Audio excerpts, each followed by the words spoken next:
Belum selesai perundingan nuklir antara Amerika Serikat dan Iran selesai, Teheran sudah menarik diri dari dialog yang berlangsung. Iran dan Amerika Serikat seharusnya memasuki putaran ketiga perundingan tak langsung pada 3 Mei 2025.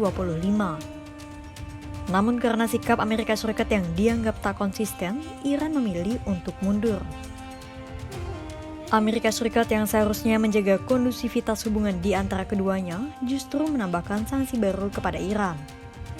Jelas Iran tak terima dan menilainya sebagai ketidakseriusan dalam berunding. Apa sanksi yang dijatuhkan Amerika Serikat?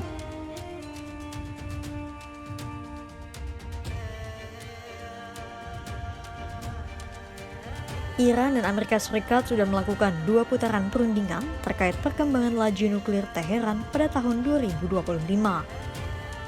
Putaran pertama perundingan tak langsung dilakukan pada 12 April 2025 di Muscat dan dimediasi oleh Oman sebagai tuan rumah. Dalam putaran pertama itu, Amerika Serikat dan Iran kembali menjejaki terbangunnya kepercayaan di antara keduanya. Kedua pihak menyampaikan kesediaan untuk memulai dialog. Secara garis besar, Amerika Serikat ingin Iran membatasi pengayaan uranium mereka dan mematuhi protokol IAEA. Sementara Iran ingin Amerika Serikat mencabut sanksi ekonomi sebagai imbalan. Kemudian putaran kedua berlangsung pada 19 April 2025 di Roma, Italia dengan Oman tetap menjadi mediatornya. Dalam perundingan itu, dibahas teknis pembatasan nuklir Iran termasuk volume maksimal uranium yang boleh diperkaya hingga batas kemurnian pengayaan. Iran juga menyatakan bersedia membuka beberapa fasilitas nuklir mereka untuk diinspeksi IAEA. Namun, dari kedua pertemuan itu, belum ada kesepakatan konkret yang dicapai Iran dan Amerika Serikat. Keduanya seharusnya kembali bertemu pada 3 Mei 2025. Namun gagal karena Iran menarik diri imbas berbagai sanksi baru yang dijatuhkan Amerika Serikat. Apa saja sanksi yang dijatuhkan Amerika Serikat?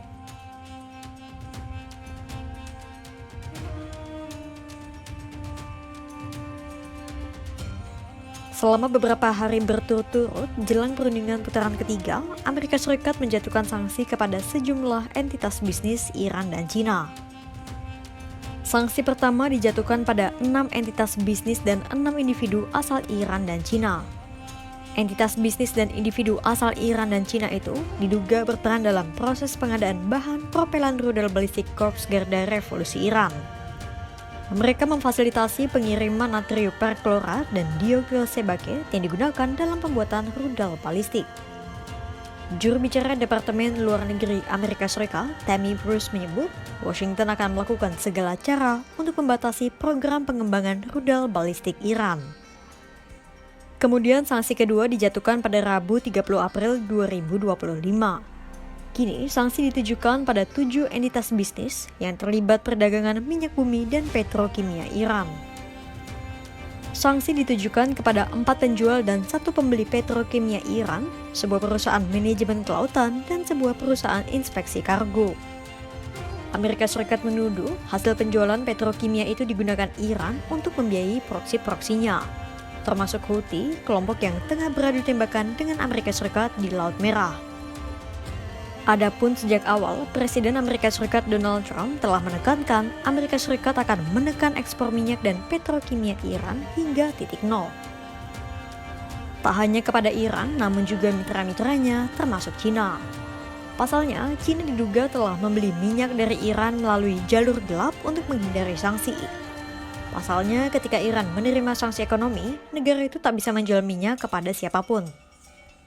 Akhirnya, muncullah praktik Teapot Refinery di mana kilang-kilang minyak kecil di Cina membeli minyak dari Iran melalui jalur gelap dengan harga miring.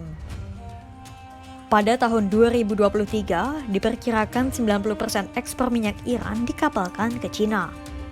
Itulah mengapa Cina juga tak terlepas dari ancaman sanksi baru Amerika Serikat. Bukan hal yang baik, mengingat Amerika Serikat dan Cina saat ini masih terlibat pertikaian terkait perang dagang tarif impor. Selain karena menjatuhkan sanksi, pernyataan Amerika Serikat yang berubah-ubah turut mendorong Iran keluar dari perundingan.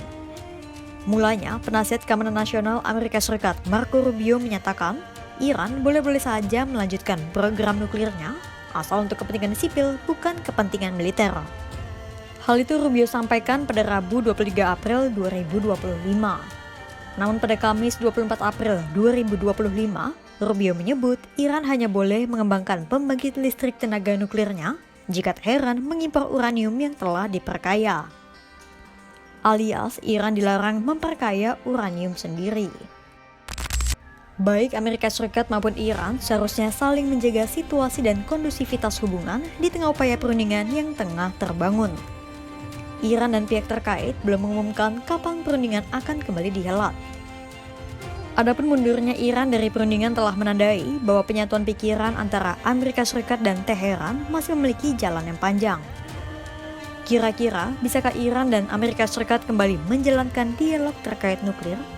Simak terus perkembangannya hanya di kanal YouTube Kompas.com.